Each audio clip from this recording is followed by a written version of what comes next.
mid ka mid ah dhacdooyinka ugu cajiibsan dunida waa xaditaankii maskaxda Albert Einstein. Einstein waxa uu ka mid yahay aqoon-yahanada ugu caansan dunida fiisigiska, waxaana si weyn loogu yaqaanaa qaacidada enerjiga ee E waxa ay la micno tahay M lagu dhuftay C square.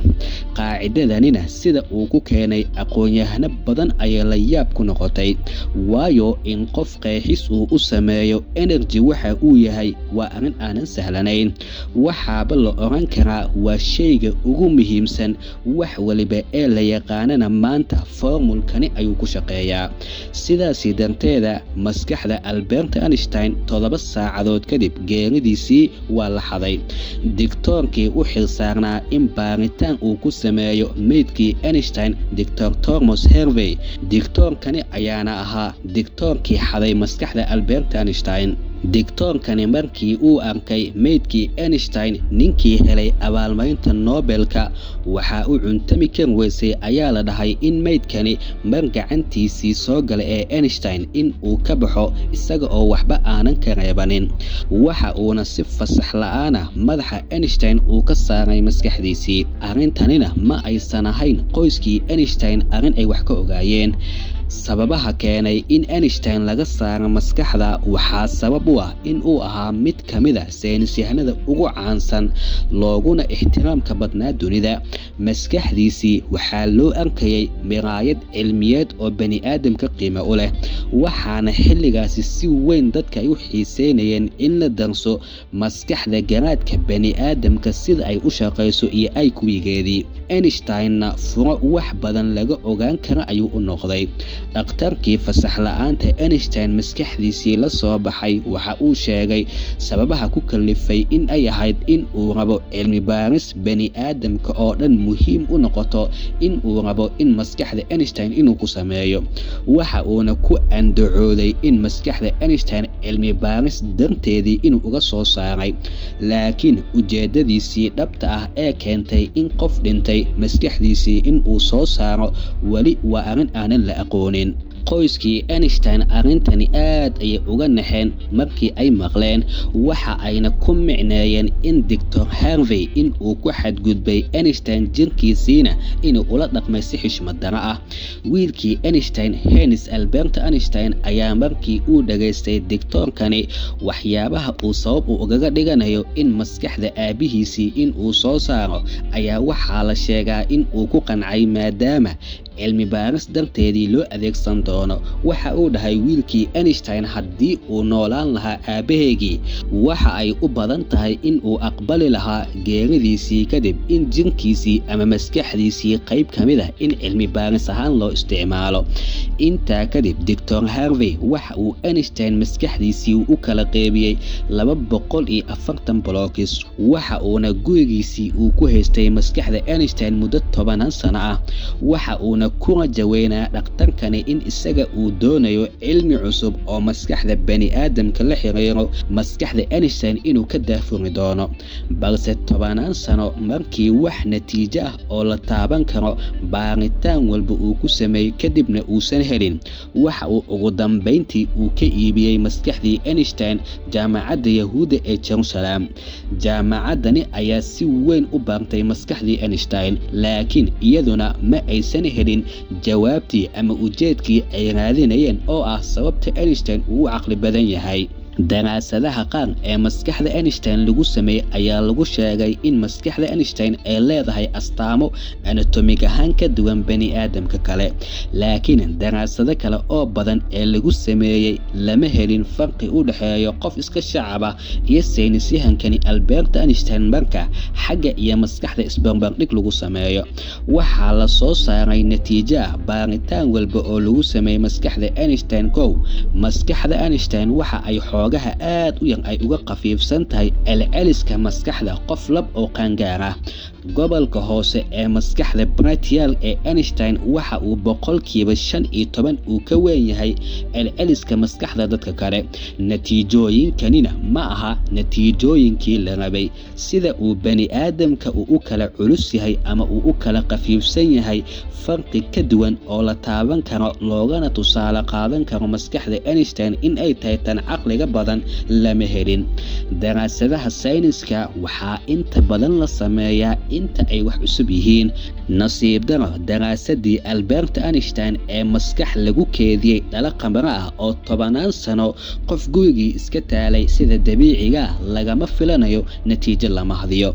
Sidaasi darteeda shirkii ay isugu imaadeen aqoon-yahanada ayna kaga hadlayeen baaritaanadii ka soo baxay maskaxda Albert Einstein, waxaa la arkayay in saynisyahanadu natiijooyin kala duwan in ay ka soo saareen baaritaankoodii. Dr. Thomas Harvey waxa uu dhintay isaga 2007, waxa uuna sheegi jiray in muddo ah in uu gacanta uu ku hayo, sharafna ay u tahay mid ka mid ah dadkii ugu caqliga badnaa dunida maskaxdiisii. Xilligii digtoorkani uu sameynayay ficilkani xatooyada ah, waxaa la sheegaa in shaqada laga buriyey. Waxa ayna aqoon-yahanada qaar ay rumaysan yihiin haddii Albert Einstein maskaxdiisii hal qof ama hal dhakhtar uusan xadi lahayn, si toos ah aqoon-yahano u tababaran haddii ay maskaxda ay ka soo saari lahaayeen si taxadar lehna haddii loo baari lahaa, waxaa suurtagal ah ayay ku fakarayaan in la xalin lahaa su'aalo badan oo waqti xaadinkani aanan weli xal loo helin. Cilmi baaristii ugu horeysay ee maskaxda Einstein waxaa la daabacay 1999, 44 sano kadib dhimashadii Einstein. Daraasadanina waxaa sameeyay koox cilmi baaris ah oo ka socota jaamacadda McMaster.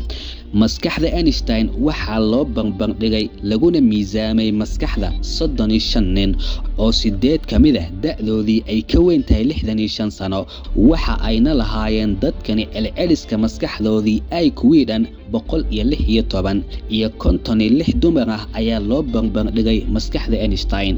Intaa kadib waxaa isbarbardhig lagu sameeyay sawirada maskaxda dadkani iyo tan Einstein. Ninku da ah Einstein sidoo kalena ku culays ahaa Einstein inta la yaqaanay miisaankiisii.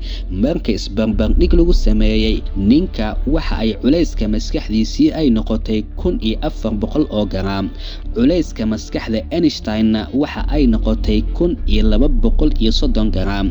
Laakiin sida bilowgii aynu ku soo sheegnay, caqliga qofka kuma jaango'no weyninka maskaxdiisii ama yaraanshaha maskaxdiisii. Baaritaanadani oo dhan ugu dambeyn waxaa la arkay maskaxda Einstein in ay leedahay giirus dheeraada. Giiruskuna waa laablaabka qalqalloocan ee maskaxda. Sida caadiga ahna waxaa jiro 3 xariiq oo giirus ah oo ku yaala cirifka midig ee maskaxda dadka, balse Einstein waxaa maskaxdiisii ku yaalay 4 qad oo giirus ah. Farqigani kooban ayaaba xitaa ah farqi la isku khilaafsan yahay. Einstein ma la dhashay anatomigani maskaxda ee giiruskani dheeraadka ah, mise waa wax gadaal iska bedelay kadib markii uu gudagalay baaritaanada xisaabta iyo cilmigani fiisigiska? Kuwani waa su'aalo aanan weli jawaab dhab ah aanan loo helin. Sida dhabta ahna maskaxda bani aadamka qaab dhismeedkeedii ma aha mid taagan oo aanan isbedelin. Waxa ay u shabahdaa maskaxda sida caag balaastig ah oo aad u kulul. Xilli waliba waxaa sahlan in qofka jihada uu doono iyo qaabka uu rabo in caagga balaastiga ah inuu qalloociyo maadaama uu kulul yahay. Tanina waa waxa loo yaqaano neuroplasticity. Neerfaha maskaxda nidaamka xiriirkoodii waa la bedbedeli karaa. Tusaale, canug ama qof weyn marka ugu horeysa ee uu barto xisaab ama aasaaska fiisigiska dugsiga hoose, maalinta ugu horeysa ee canuga darsi cusub uu barto, ama xitaa qof kasta cilmi marka uu ku soo kordho nooca uu ahaadaba cilmiga, qaar ka mid ah boqolaalka bilyan ee neuronada maskaxda ayaa cilmigani cusub ee qofka uu bartay darteedii waxa ay sameeyaan xiriir cusub. Meelo aysan xiriir la lahaan jirin ayay kolkani neuronadani xiriir ay la sameeyaan. Waa sida kombiyuutar mar waliba fiilo cusub fiilo kale lagu xirayo. Marka aad wax cusub aad barato, xilliga ay noqotoba qaab dhismeedka maskaxdaadii isbedel ayaa ku imaada. Nidaamka neuronadaadii ay u falgalaanna waa ay sii xoogaystaan.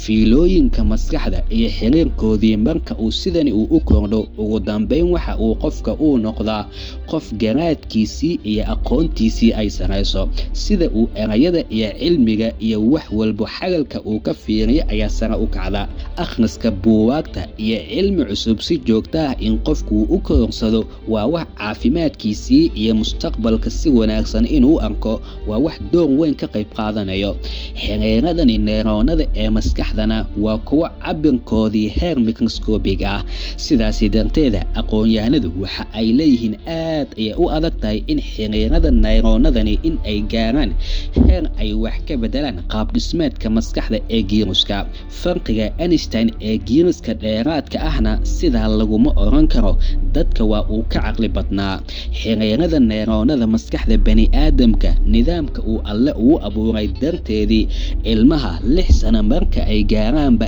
iyaga oo yaryar 90% xiriirada maskaxda ee neyroonadoodii waa kuwa dhammaystiran inta kale ee soo harta 10% isbedelka waqtiga iyo korsiimada qofka iyo xogta hadba maskaxdiisii ku soo kordha ayaa isbedel ku imaada qofka marka uu arko xisaab ama wax un cilmi ah loo soo bandhigo si degdeg ah dusha sare inta uu wax ka xisaabiyo ama hal xiraalooyin aad u adag in uu qofka siyaabooyin dadka badankoodii aysan arki karin in natiijo uu u soo saaro halka dadka badankoodiina awood ilaa heerka gaarsiisan aysan lahayn waxaa lagu micnayn karaa nidaamka iyo xiriirka neyroonada maskaxda qofka inay aad u xoogaysteen tanina waa kala duwanaanta xiriirka neyroonada ee labada qof u kala dhaxeeya tanina waa wax la horumarin karo qof walba ayaana maskaxdiisii dayactir ku samayn karo haddii nidaam iyo wadooyin ku habboon uu maro si kastoo ay noqotoba Einstein maskaxdiisii